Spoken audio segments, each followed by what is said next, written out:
Good afternoon. I have the distinct pleasure of introducing Elizabeth Franklin Lewis. She likes to go by the name Betsy. Betsy earned her PhD from the University of Virginia. She is currently professor of Spanish at the University of Mary Washington in Fredericksburg, Virginia. She specializes in 18th and early 19th century Spanish Peninsular literature with a focus on gender. Her book, Women Writers in the Spanish 18th Century, The Pursuit of Happiness, published at Ashgate in 2004, was one of the first monographs treating gender in Spanish 18th century studies. An essay collection edited with Catherine Jaffe, titled Eve's Enlightenment, Women and Experience in Spain and Spanish America, 1727 to 1839, published through Louisiana State University, came out in 2009, and is an interdisciplinary exploration of the question of women and Enlightenment experience in the Hispanic context. Recent articles include a chapter titled Women and Civic Motherhood, which appeared in A New History of Iberian Feminisms, which was edited by Celia Bermudez and Roberta Johnson, and it came out with University of Toronto Press in 2018. Another article titled Mapping Don Quixote's Route, Spanish Cartography, English Travelers and National Pride, and that appeared in Studies in 18th Century Culture in 2017. And another article, Hispano-Irish Women Writers of Spain's Late Enlightenment Period, which appeared in Routledge Companion to Iberian Studies, edited by Javier Muñoz Basols, Laura Lonsdale, and Manuel Delgado in 2017. Her current projects include co-editing with Catherine Jaffe and Monica Wolfer, the Routledge Companion to Hispanic Enlightenment. Today she will be presenting Amor, Caduco, Love, Aging, and Women, Writers in the Spanish Enlightenment. So please join me in welcoming Betsy Lewis.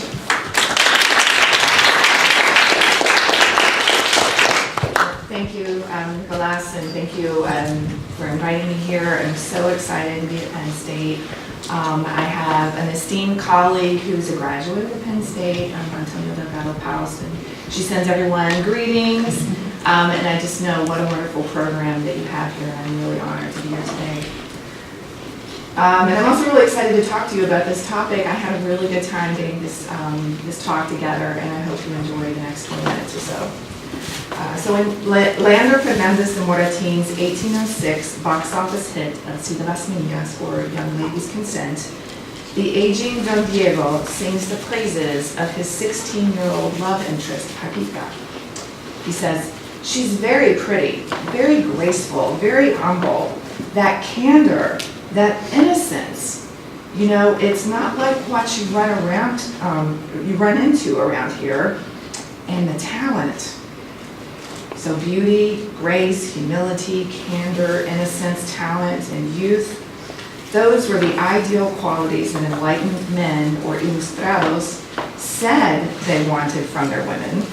And yet the idealized and innocent Paquitas of the Spanish Enlightenment were overshadowed by two more common female types in art and literature that aroused both male desire and scorn. The sexy working-class Castilian maja and the fashionable French-influenced petimetre, which we see here in these two engravings by Juan de la Cruz Cano.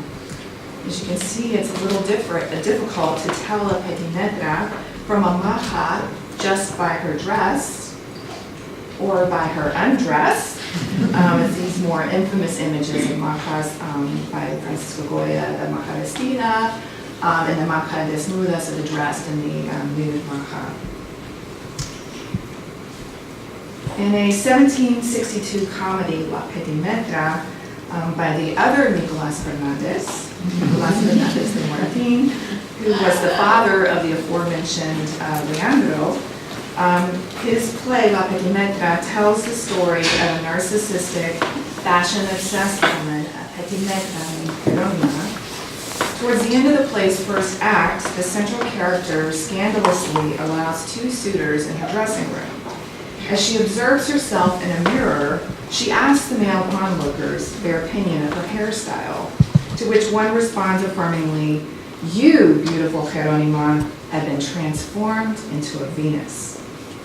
Both petimetre and maja types exhibited marcialidad, or gallantry, a term that referred to women's dress and their behavior. In the words of Janice Tomlinson, marcialidad was a, quote, new visibility of women accompanied by a new mode of behavior, unquote.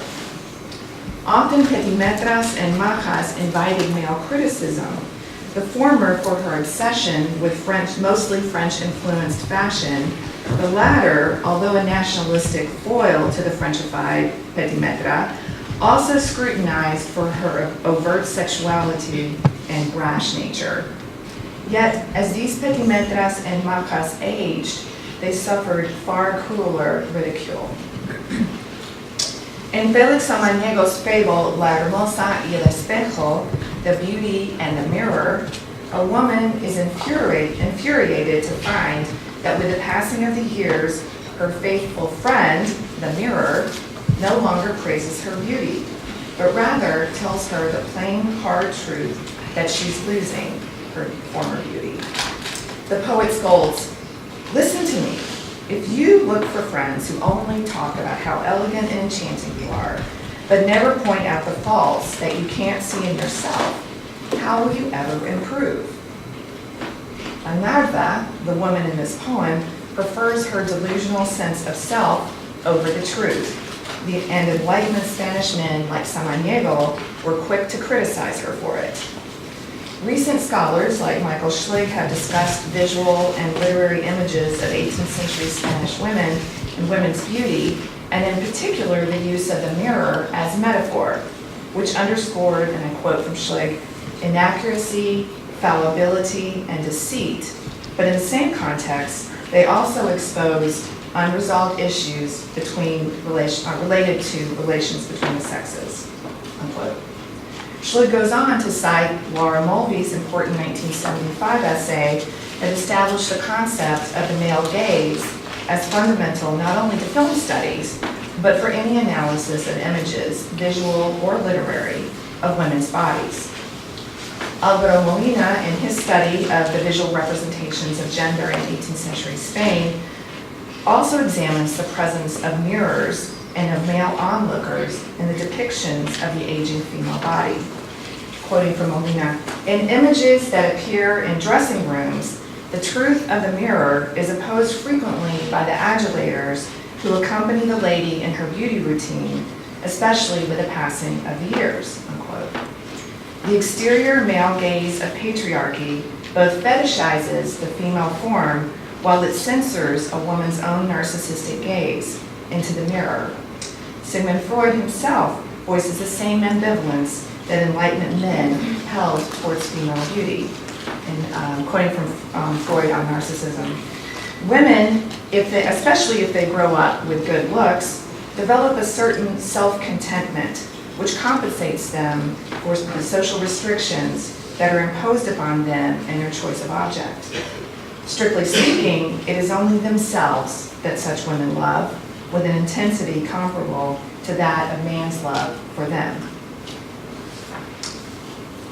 The paintings Majas on a Balcony, Maja and Celestina on a Balcony, and Time and the Old Ladies by Francisco Goya, all created between 1808 and 1812, and perhaps intended as a series, highlight through both mirrors and external observers some themes related to the patriarchal gaze of female bodies. They also, through their use of aging female bodies that are sometimes juxtaposed with young female bodies, point to the fleeting nature of women's beauty and ridicule the delusional female self. Goya had explored these themes earlier in the subtle irony of his various portraits of the Queen Maria Luisa. For example, these two similar portraits of the Queen on the left and the Duchess of Alba on the right, both in the Maja style of dress. Many believe Alba, you can tell that Alba's a lot sexier and younger than Maria Luisa. Many believe Alba to have been the body model for Goya's nude and dressed Majas. We also see irony in the Queen's, and the depiction of the Queen in this painting of the family of Charles IV, especially in a detail in which we see an identical arrow-shaped coin adorning the Queen's hairstyle in the family of Charles IV, and the later painting time in the old ladies. There is also not so subtle irony, even biting sarcasm, in the young Majas and the decrepit Celestina-like women of the engravings of his caprichos. Notably, in these two, number 31, Ruega por ella, or Pray for her, and number 55, Hasta la muerte, or Until death.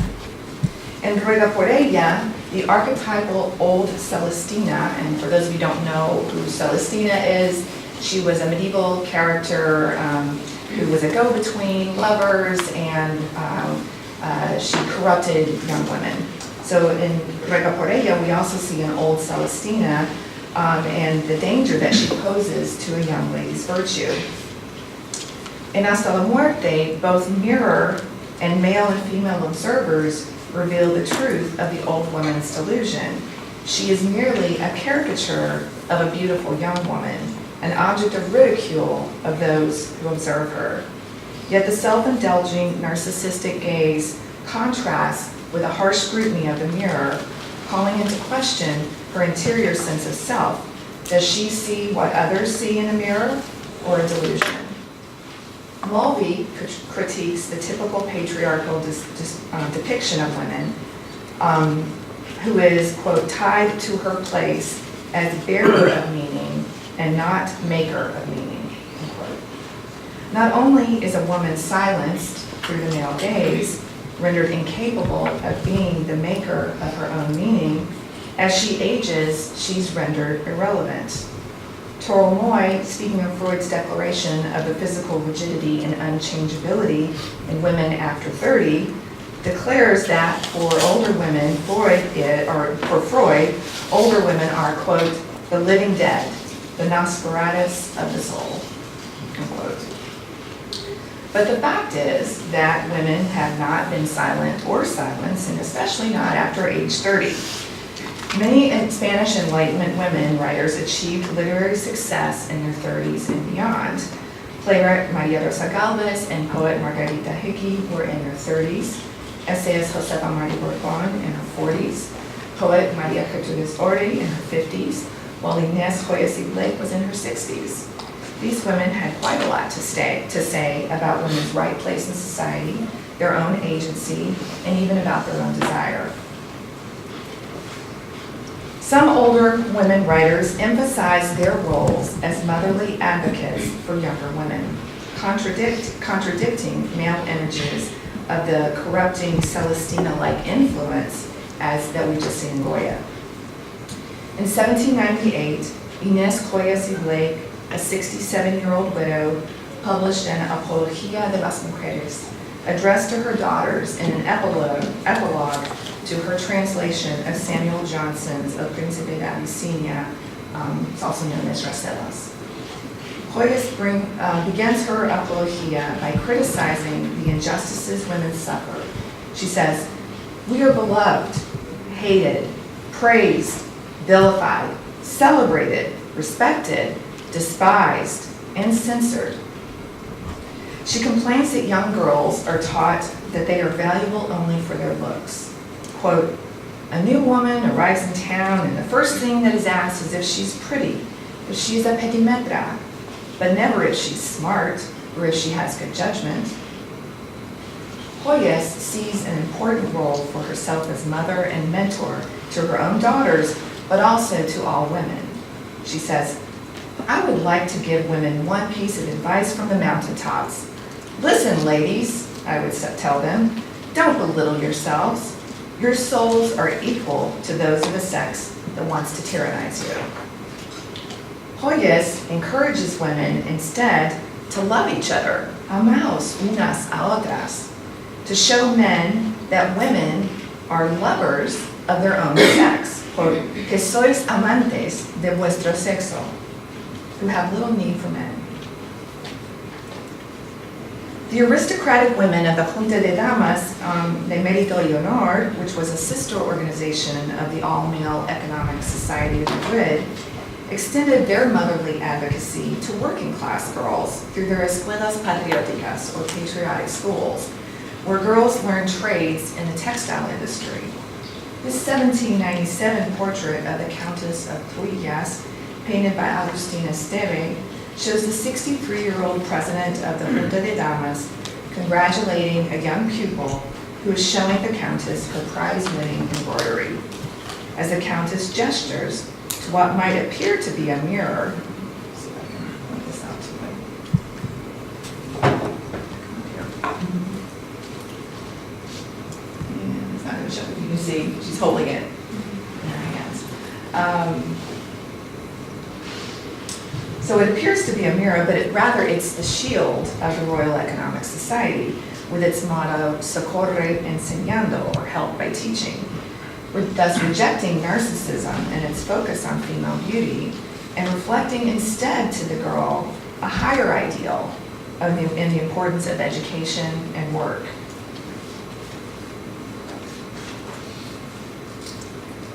An older woman's advocacy for a young woman is also the premise of an 1805 comedy, La Familia a la Moda, or Fashionable Family, by dramatist Maria Rosa Galvez.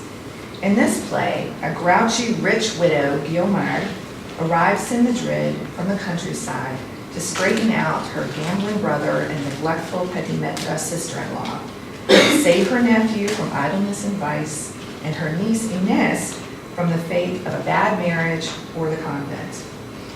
While the sister-in-law, Madama de Pimpleas, describes herself as a petimetra fina, a fine petimetra, Guiomar, the old country aunt, is described by various characters as old, ancient, poorly dressed, even ugly.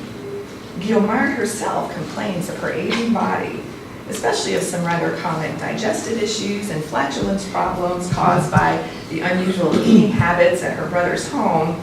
But when her sister-in-law is unwilling to allow her daughter Inés to marry for love, Guiomar threatens to remarry herself, thus jeopardizing the inheritance that the family was hoping for their son, Faustino, and the dowry for Inés.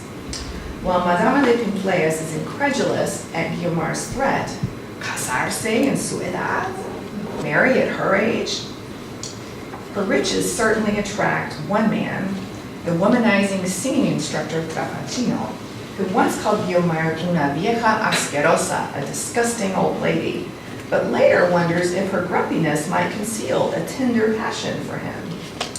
Ultimately, Guiomar does not marry, but rather her will prevails by promising her inheritance not to her nephew, but to her niece. Not only does Galvez criticize the modern fashionable family in her play, but she also portrays in the character of Guiomar a powerful older woman unconcerned with others' reaction to her appearance. So far, we've seen women portray themselves to the world as powerful, intelligent, and caring advocates for future generations of women. But what do they say about an older woman's inner self?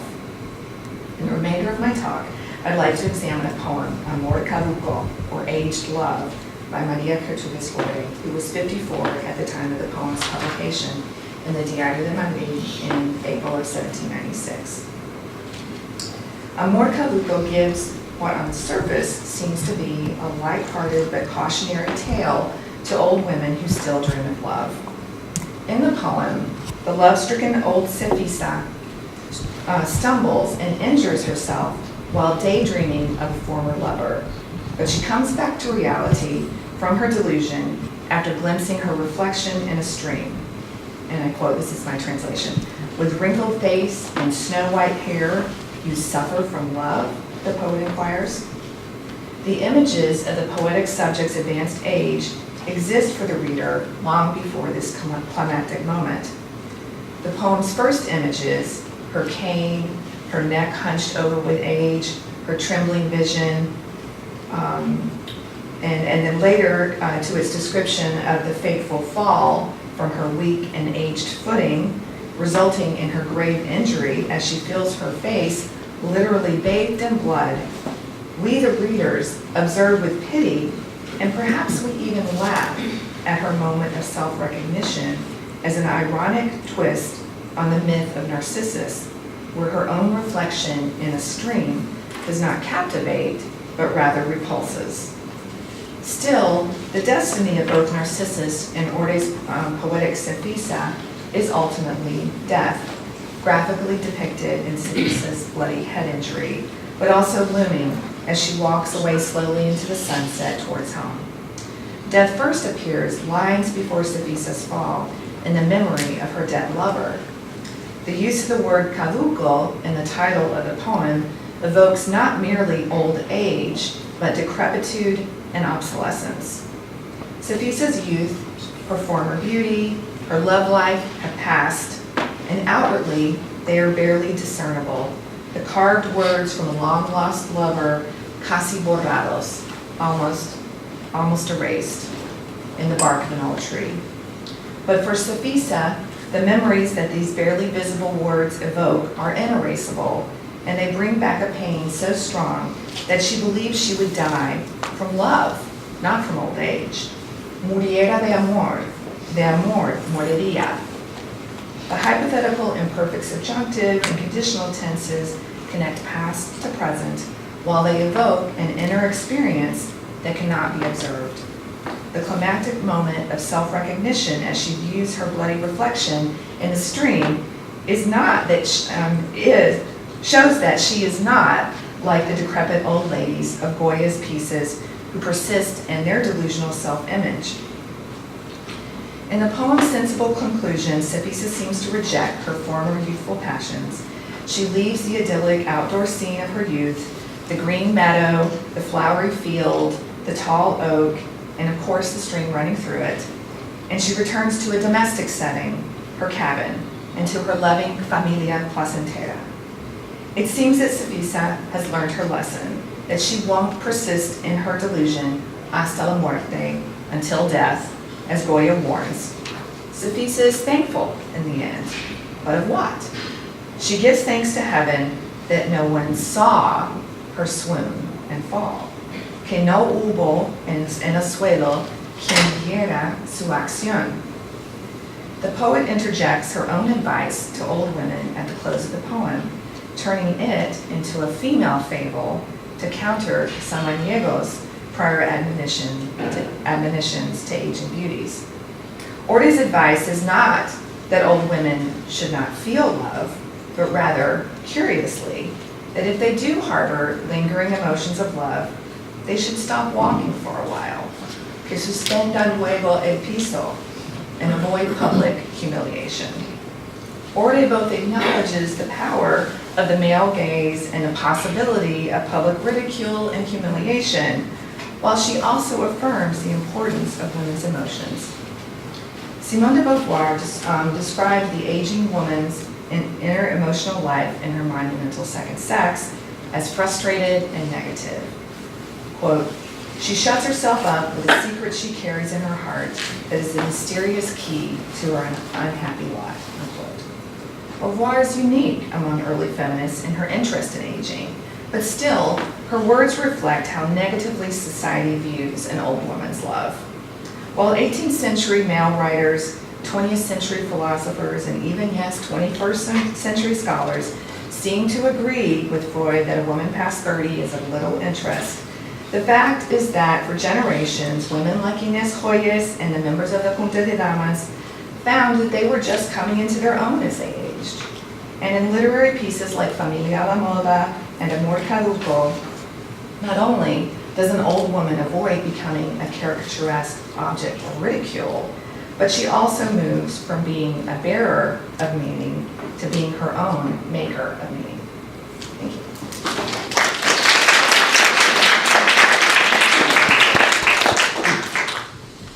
Thank you very much. We have plenty of time to question.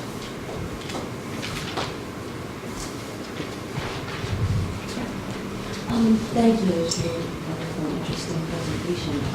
I was curious, in the visual imagery that you were discussing in the first half of your talk, which is in Goya, was there in that same time period in quantity or qualitatively similar imagery of older men and the motif of the mirror, or is that really an exclusive? Not in the motif of the mirror. Really, that was I mean, just... certainly in the caprichos, there are older men, often they're priests, right? That are ridiculed, Right. certainly. I mean, Boyd didn't spare anyone from his sarcasm and ridicule. But not that I know of with mirrors, no. So that's really just with the female figures? Yeah, I mean, you know, there was a male counterpart to go with a petimetre, who was a petimetre. And so, you know, he would be described as a fop. And certainly there was, you know, a lot of questioning of his sexuality. Rebecca Haidt did a really wonderful book studying that figure, the petimetre. So definitely there was that imagery, yeah. Thank you for your talk.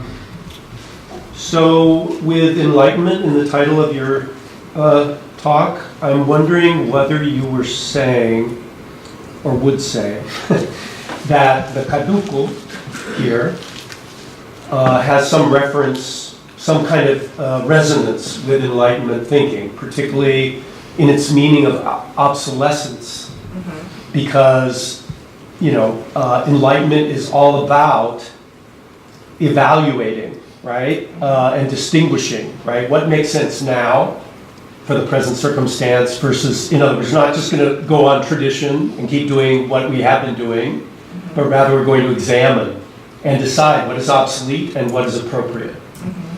So, is there any aspect of that in the poem? In the poem itself? Yeah, or do you think? And I mean, there's a kind of a broader question, which is, of course, you know, where does this fit in terms of enlightenment? Where does this attitude of love fit in terms of enlightenment? You mentioned Celestina for the Middle Ages, then forward to Romanticism. You know, and a lot of your dates for other parts of Europe are in the Romantic period, right? Yeah. So. Yeah, I'd have to think about that a little bit. That's a really intriguing idea. Like I think of, so Maria Gertrudis Orri, this was one of the few poems where she talks about the theme of love. She has a couple of others. She has kind of a titillating backstory. She mysteriously entered the convent at the age of, when she was in her late 30s, early 40s, and supposedly this was because of a marital affair, extramarital affair that she had, and so there's always kind of been that kind of looming in her past. One of the other women poets of the same period, Margarita Hickey, definitely had a lot of love topics and is compared a little bit to Melendez Valdez. But I think that they are, like, maybe what you're saying is true, that they're kind of saying we're more than about love, right? And that maybe love is an obsolescent or an obsolete concept for women. I'd have to think about that a little bit more. I don't know if that was kind of along the lines that you were thinking. But I think one that's possibility, a really intriguing thought, you know, when you have to kind of compare it, you know, to say the way Melendez Valdez, you know, presents both the female. Or have a kind of corpus for the use of caduco in this period, right? Yeah. You know, how is it used? Yeah. What are the contexts? Yeah, absolutely. Yeah, thanks for that. Could they be redefining love, maybe? Could these women be redefining love? Maybe love as a political force? Redefining love? Redefining, instead of Redefining. putting it aside or saying that it's caduco, maybe redefining it as an idea. I think that definitely could be. I mean, if you look back to other poems of Maria Gertrudis Orri, a lot of them she is giving advice to a younger woman, kind of like the other things that I had shown you. And she's telling them, don't fall in love, don't let men manipulate you. She found in the convent, she found a real sisterhood. She doesn't talk a whole lot about her religious conversion, but she talks a lot about her other sister nuns and this kind of feeling of this, this female kind of space. She has this really awesome poem called La Ensalada. So it's about a salad, but it's kind of about a picnic. These group of female friends go out and they pick all these vegetables and they create this really kind of sumptuous, almost sexy salad. But it's about this kind of female, sense of connectedness and love. So yeah, I think that might be something that could be explored more, definitely.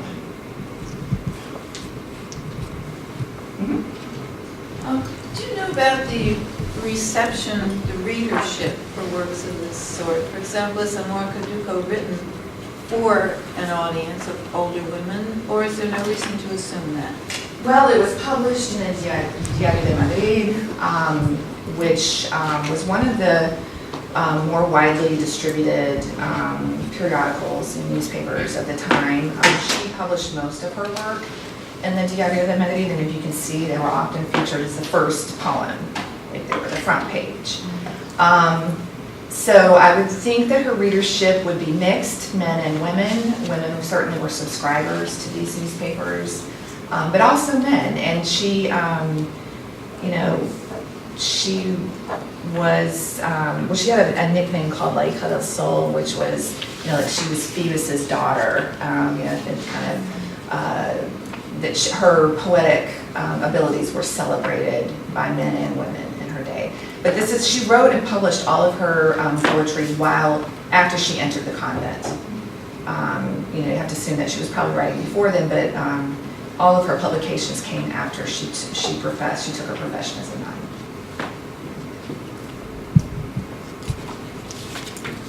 So you had mentioned monastics as kind of coming up for similar types of critiques and concerns about their sexual viability or interest in things like that. And my question was initially similar to Maria's, which is, what are 17th and 18th century literary treatments of men in their mirrors like? And because I'm not a specialist at all in European literature, the thing I immediately think of is people like Oscar Wilde and others who kind of do a queering of these types of scenes. And I'm, which is a way of kind of aggressively reading against the grain and reclaiming something. And so, in this kind of process of production and circulation and things like that, I'm just interested if anyone at the time and in this particular context attempted similar readings against the grain or queries of these mirror scenes.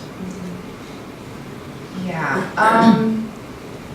I could not tell you. I cannot particularly think of an instance of men in mirrors.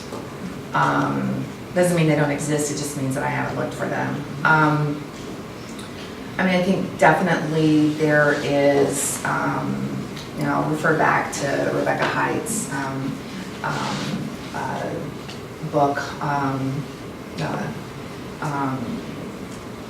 spacing on the name of it right now, but it's basically about masculinities in the 18th century, and she looks at both. There's a concept called hombría de bien, which is like kind of your ideal Enlightenment guy. And he's a guy's guy, right?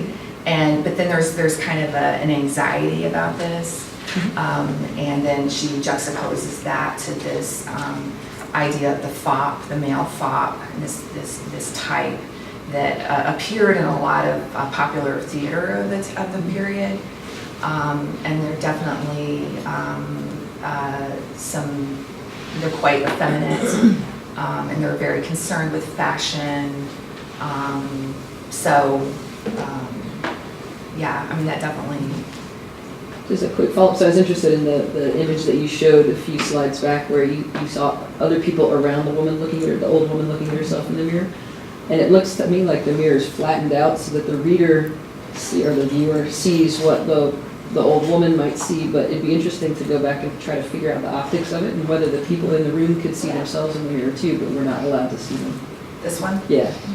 So that dude or the guy in the background with his chin in his hand, I can't tell if it's a man or a woman, but like, can she or he or they see themselves in other, see, I mean, she looks awfully close there, they look awfully close there. It appears, to be just her, although possibly this woman behind who's kind of like hiding a giggle, you know, she might be able to see.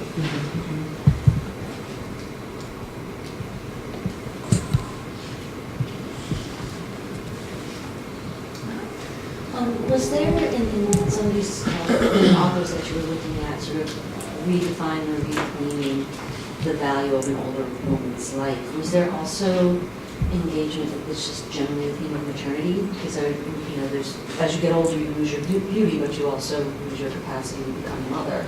And was that another theme? That You know, that's something I would need to, I was just looking back at what's been done in English and French literature, and that definitely, there was a whole, in a collection of essays, there was a whole essay on menopause, and in English women writers, and if I remember correctly, it was actually about an anxiety over women's sexual freedom that would come with menopause, because they couldn't, you know, get pregnant anymore. And so definitely other people have studied that. I have not found that yet. But you know, Josefa Mari Barbon has a book on women's, it's a book on women's education, but the whole first half of it is on physical education. And a lot of it is about pregnancy and childbirth and nursing and... And that's from this period? Yeah, yeah, 1790, yeah.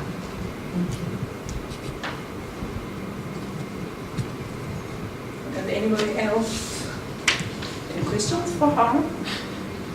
This is kind of a half-formulated thought, just thinking about the gaze and the mirror and kind of the material side of it. That, you know, I think it was around the Renaissance that mirrors were really, I don't know if they were invented or just more widely available, and thinking about perhaps the shift from the traditional male gaze of the poem of, you know, these Renaissance poems of, you know, your hands are, you know, white as snow and your brow like the plain or whatever, these Garcilaso kind of poems, or, you know, they appear everywhere. It's this male gaze looking and just thinking about how you kind of see both of, you know, I wonder to what extent there's this natural perhaps gazing into a pool that can happen then, like the nymphs admiring themselves in the water happens, but that's a very natural setting, and these are kind of indoors in a, you know, in a social setting where now you have mirrors that occur outside of nature and kind of in these socialized settings.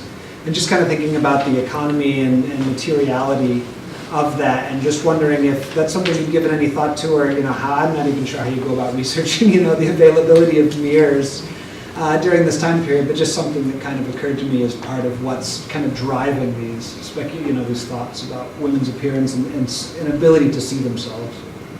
Yeah, I mean, as you say that, if you think about, there are mirrors, and also the idea of the portrait. Those do appear in 17th century in Siglo de Oro, and usually it's about, you know, thinking about one's existence, you know, and who am I really, and I guess maybe what I'm thinking out loud here, that it's about introspection, right, for the self, versus these, you're right, I mean, and it's a social aspect to it, right, they're all crowded into her dressing room, you know, and they're looking on and judging her as she gets dressed. So there's a shift there. I see what you're saying. Yeah. I was kind of thinking out loud too, just about the material aspect. Just kind of curious. I think of these images in San Juan of the, you know, the beloved looking into the mirror, and that's when she kind of, you know, takes flight or whatever in this rewriting of the Song of Songs, but it's always in these natural pools, you know, but now we have mirrors in dressing rooms, which just occurred to me as something that might be interesting to think about.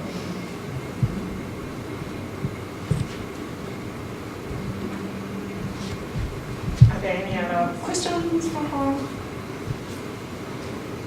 If not, thank you very much.